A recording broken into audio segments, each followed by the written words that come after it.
Hello guys, आज हम लोग देखेंगे इडियम्स एंड फ्रेजेस। जैसा कि आप यहाँ देख सकते हैं, इडियम एंड फ्रेजेस 12th के एग्जाम के लिए बेहद इंपॉर्टेंट है, तो इसे आज हम लोग देखने वाले हैं। देखिए, इसमें कह रहा है क्या चीज, डायरेक्शन कह रहा है। इसको देखिए, कह रहा है direction, choose the correct meaning of given phrases. इसका हिंदी हुआ कि दिए हुए वाक्यांशों का जो है सही अर्थ जो है आपको चूज करना है, यानी चयन करना है। तो क्वेश्चन नंबर 1 को देखेंगे हम लोग। क्वेश्चन नंबर 1 में क्या कह रहा है, एक फ्रेज दिया हुआ है गाइज, इसका जो है मीनिंग बताना है। ये फ्रेज है a dark horse. A dark horse का मतलब क्या होता है, तो इसका मतलब होता है an unknown entry, an unknown entry. Next अगले फ्रेज को देखेंगे, दूसरा फ्रेज क्वेश्चन नंबर 2 में देखेंगे अ सेक्रेड काउ। अ सेक्रेड काउ का मतलब क्या होता है, तो इसका मतलब होता है a person never to be criticised. A number में ही इसका आंसर दिया है, a person never to be criticised. Next अगले प्रश्न पे चलते हैं।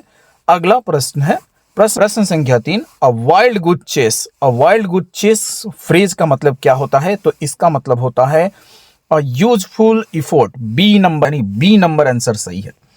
चलिए नेक्स्ट 4 नंबर प्रश्न कह रहा है कि अ क्लोज सेव। एक फ्रेज दिया है, अ क्लोज सेव, इसका मतलब बताना है। 4 ऑप्शन दिया हुआ है, तो अ क्लोज सेव का मतलब होता है बाल बाल बचना, तो इसका राइट आंसर हो जाएगा ए नंबर हो जाएगा। इन नंबर में दिया है a narrow escape from danger, यानी खतरे से बाल बाल बचना। चलिए नेक्स्ट अगला फ्रेज दिया हुआ है 5 नंबर प्रश्न में, और वो फ्रेज है a close fisted person. A close fisted person का मतलब होता है कंजूस आदमी। तो कंजूस आदमी, इस फ्रेज का जो है आपको आंसर बताना है, तो इसका राइट आंसर हो जाएगा अ माइजर। अ माइजर मीन्स होता है कंजूस। चलिए नेक्स्ट अगले प्रश्न की ओर बढ़ते हैं। अगला प्रश्न है प्रश्न संख्या 6, जिसमें कह रहा है ए मैन ऑफ स्ट्रॉ, यानी कि तुच्छ व्यक्ति जिसका कोई महत्व नहीं होता है। A man of straw means होता है महत्वहीन व्यक्ति या तुच्छ व्यक्ति। तो इसका आंसर बताना है। 4 ऑप्शन आपके सामने है, इसका राइट आंसर हो जाएगा a man of no substance, यानी ए नंबर में ही इसका आंसर दिया हुआ है, a man of no substance. Next अगले फ्रेज पे चलेंगे। अगला फ्रेज 7 नंबर में कह रहा है क्या चीज, 7 नंबर यहां देखेंगे चीज कि at the 11th hour. At the 11th hour का मतलब आपको बताना है कि इसका मतलब क्या होता है, तो इस फ्रेज का मतलब होता है एट द वेरी फास्ट, यानी बी नंबर जो है आंसर सही है, at the very fast. Next अगले प्रश्न पे चलेंगे। अगला प्रश्न है क्वेश्चन नंबर 8, और इसमें phrase fry, a small fry का मतलब बताना है। तो अ स्मॉल फ्राई का मतलब होता है अनइम्पॉर्टेंट, महत्वहीन। अनइम्पॉर्टेंट जिसका कोई महत्व ना हो, उसे बोला जाता है अ स्मॉल फ्राई। चलिए नेक्स्ट अगले फ्रेज पे चलेंगे। सभी फ्रेज याद करते चलेंगे आप लोग, सभी काफी इंपॉर्टेंट है। अगला फ्रेज है क्वेश्चन नंबर 9, और 9 में कह रहा है अ रेड लेटर डे। अ रेड लेटर डे का मतलब होता है कि एक यादगार दिन, एक महत्वपूर्ण दिन, उसको ही बोलते हैं हम एन इम्पॉर्टेंट डे। यानी प्रश्न संख्या 9 का राइट आंसर हमारा सी हो जाएगा, एन इम्पॉर्टेंट डे, सी में दिया हुआ है, तो सी इज राइट आंसर। चलिए नेक्स्ट अगले प्रश्न की ओर बढ़ेंगे। फ्रेज बट इन, देखिए यहां कह रहा है बट इन। बट इन का मतलब क्या होता है, तो इसका मतलब होता है इंटरप्ट, और ये डी में दिया हुआ है, तो हमारा डी आंसर सही है। नेक्स्ट अगले प्रश्न को, इन सबको याद कर लेना है बाबू, जो भी फ्रेज दिया हुआ है। जैसे bring to light, bring to light का मतलब क्या होता है, तो इसका मतलब होता है रिवील्ड, और रिवील्ड जो है दिया हुआ है किसमें, बी में, तो हमारा जो है आंसर हो गया ब्रिंग टू लाइट मतलब रिवील्ड। नेक्स्ट अगले प्रश्न की ओर बढ़ते हैं। बैड ब्लड, दुश्मनी या शत्रुता, बैड ब्लड, तो इसका आंसर बताना है, तो इसका आंसर बाबू हो जाएगा सी। बैड ब्लड का आंसर हो जाएगा सी, एनिमिटी। एनिमिटी मीन्स होता है दुश्मनी या शत्रुता। नेक्स्ट अगले प्रश्न की ओर चलेंगे। बाई फिट्स एंड स्टार्ट्स, अगला फ्रेज है बाई फिट्स एंड स्टार्ट्स, इसका मतलब होता है रुक रुक कर, यानी कि नियमित नहीं, इरेगुलरली। तो इसका राइट आंसर जो है बी नंबर ऑप्शन हो जाएगा, इरेगुलरली, अनियमित रूप से। चलिए नेक्स्ट अगला प्रश्न है, काफी सुंदर फ्रेज है।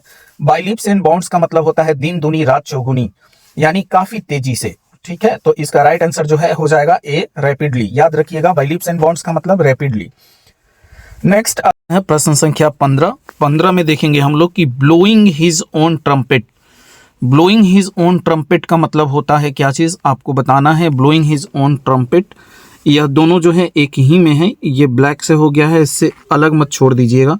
ब्लोइंग हिज ओन ट्रम्पेट ये फ्रेज है, और इसका मतलब होता है मतलब अपने बारे में खूब बोलना, बताना, बढ़ा चढ़ा कर बताना, यानी फेंकना या भांजना, बोस्टिंग।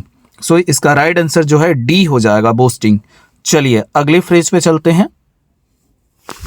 नेक्स्ट अगले प्रश्न की ओर बढ़ेंगे। अगला प्रश्न हमारा जो है फ्रेज है, कह रहा है कि ब्रेक इनटू। देखिए कितना इंपॉर्टेंट है, 2018 में बोर्ड के एग्जाम में पूछा है और इसका आंसर बताना है। तो इसका आंसर हो जाएगा इंटर बाय फोर्स, यानी सी नंबर आंसर हमारा सही है, जबरदस्ती प्रवेश करना। नेक्स्ट अगला फ्रेज है बाय हुक और बाय क्रुक, मतलब किसी भी तरह से, चाहे जैसे भी संभव हो, बाय हुक और बाय क्रुक। तो इसका आंसर बताना है। तो इसका आंसर हो जाएगा to make possible by any means. Next अगले प्रश्न पे चलेंगे। अगला प्रश्न है 12th के विद्यार्थियों के लिए बहुत इंपॉर्टेंट है, याद कर लो बाबू। ब्लू आइड बॉयज का मतलब क्या होता है, इसे बताना है। तो ब्लू आइड बॉयज का मतलब होता है फेवरेट्स। तो यहाँ पे डी नंबर आंसर जो है बिल्कुल सही है। नेक्स्ट अगले प्रश्न पे चलते हैं। अगला प्रश्न है cat nap. Cat nap, nap means होता है झपकी लेना और कैट मीन्स होता है बिल्ली, लेकिन ये फ्रेज है। तो फ्रेज है तो इसका मतलब बताना है। तो इसका मतलब हो जाएगा short sleep. D number answer जो है बिल्कुल सही है। नेक्स्ट अगले फ्रेज पे चलते हैं। अगला फ्रेज क्या कह रहा है कि carry out. Carry out phrase का मतलब बताना है। तो कैरी आउट का मतलब होता है कंप्लीट समथिंग, कंप्लीट समथिंग, यानी कि बी आंसर सही है इसका, कंप्लीट समथिंग। नेक्स्ट अगले फ्रेज पे चलेंगे।